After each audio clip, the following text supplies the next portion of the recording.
अस्सलामुअलैकुम मेरे प्यारे भाइयों और बहनों। क्या आपने कभी सोचा है कि एक ऐसी परी आपके सामने आ जाए जो आपको दौलत और इज्जत अता करे? आज मैं आपको वही खुफिया अमल बताने वाला हूं जिससे सिर्फ 5 मिनट में परी की हाजिरी मुमकिन है। ये अमल उन लोगों के लिए है जो गुर्बत और तंगदस्ती से परेशान हैं, जो दिन रात मेहनत करते हैं मगर इसके बावजूद कर्जों और परेशानियों से आज़ाद नहीं हो पाते। ये अमल उन भाइयों के लिए भी है जो परदेस में रहते हैं और कफीनों के जुल्म या कम तनख्वाहों की वजह से मुश्किलात का शिकार हैं। ये निहायत ही आसान और आजमूदा अमल है।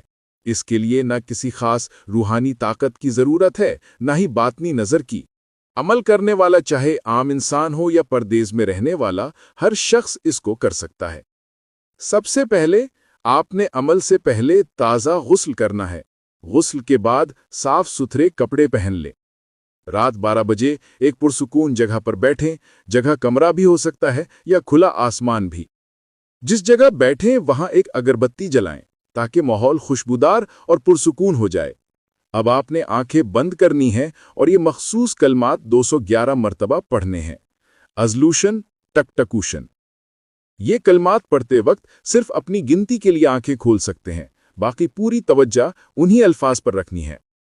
जब आप ये अमल मुकम्मल कर लेंगे तो आपके सामने एक निहायत खूबसूरत औरत नमूदार होगी जो सुर्ख साड़ी यानी रेड साड़ी पहने होगी।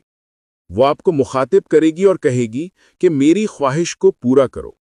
आपने भी उससे वादा करना है कि मैं तुम्हारी ख्वाहिश पूरी करूंगा और तुम मेरी ख्वाहिश पूरी करो। इस तरह वो आपकी मदद करेगी और आपको दौलत, इज्जत और ताकत अता करेगी। ये परी हर जायज़ और नाजायज़ काम करने पर कादर है। जो रूप आप चाहेंगे वो इख्तियार करेगी, कभी लड़की, कभी औरत, कभी आंटी की सूरत में। इसकी सबसे बड़ी खुसूसियत यह है कि ये आपको दुनियावी दौलत अता करेगी और आपकी मुश्किलात दूर करेगी। अमल सिर्फ वही करें जो दिल का पक्का और मजबूत हो। अमल को खेल या मजाक न समझें। अमल करने से पहले नीयत साफ रखें, क्योंकि ये ताकतवर अमल है। अगर आपको अमल करने में किसी किस्म की रुकावट आए या कोई बात समझ ना आए तो नीचे दिए गए नंबर पर राब्ता कर सकते हैं। इंशाअल्लाह रहनुमाई कर दी जाएगी। आखिर में दुआ है कि अल्लाह ताला आप सबको खुशियों से नवाजे, गुर्बत और तंग दस्ती से बचाए और रिज्क में बेपनाह बरकत अता फरमाए।